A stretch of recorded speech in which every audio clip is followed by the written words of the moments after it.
Leslie had 5 fingers on each hand and 5 toes on each foot. For each hand, she had an arm, and for each foot, she had a leg. She was a very lucky girl. And she had 2 lovely, long brown pigtails that reached all the way down to her waist.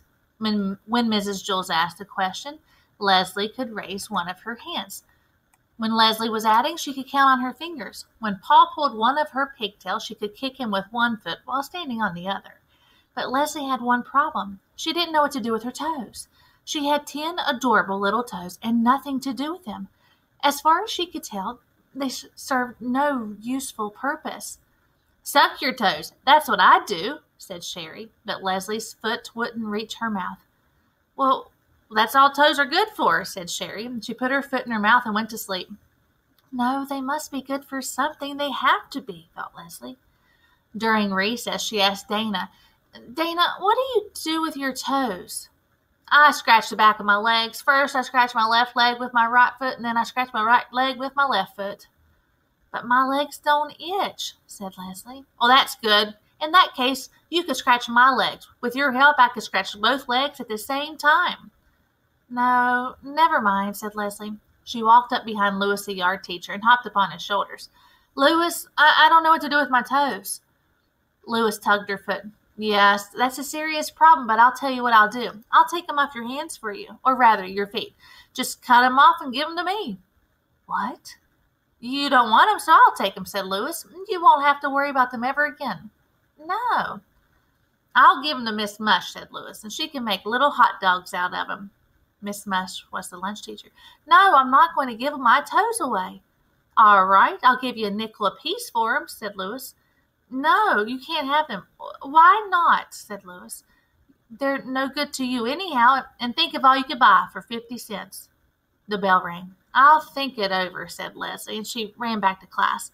"Mrs. Jules, I don't see any reason to keep my toes." "Oh, Leslie, I'm sure there's lots of good reasons."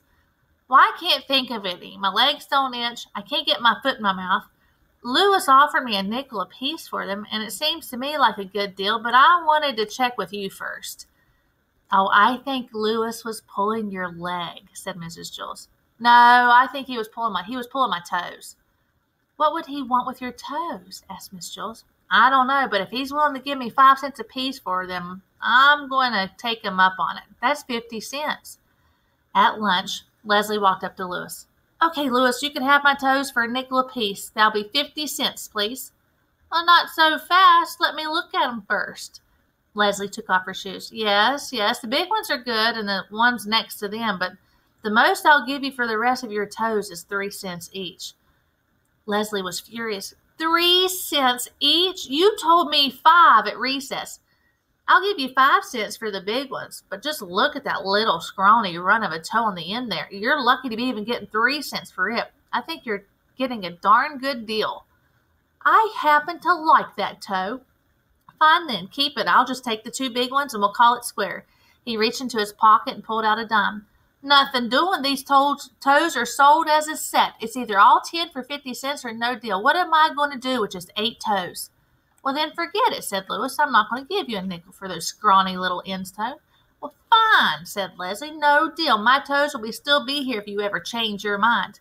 She turned and walked towards the hopscotch. "Wait a second. I'll give you $1 each for your pigtails." Leslie turned around and looked at him with fiery eyes. "Cut my hair? Are you crazy?"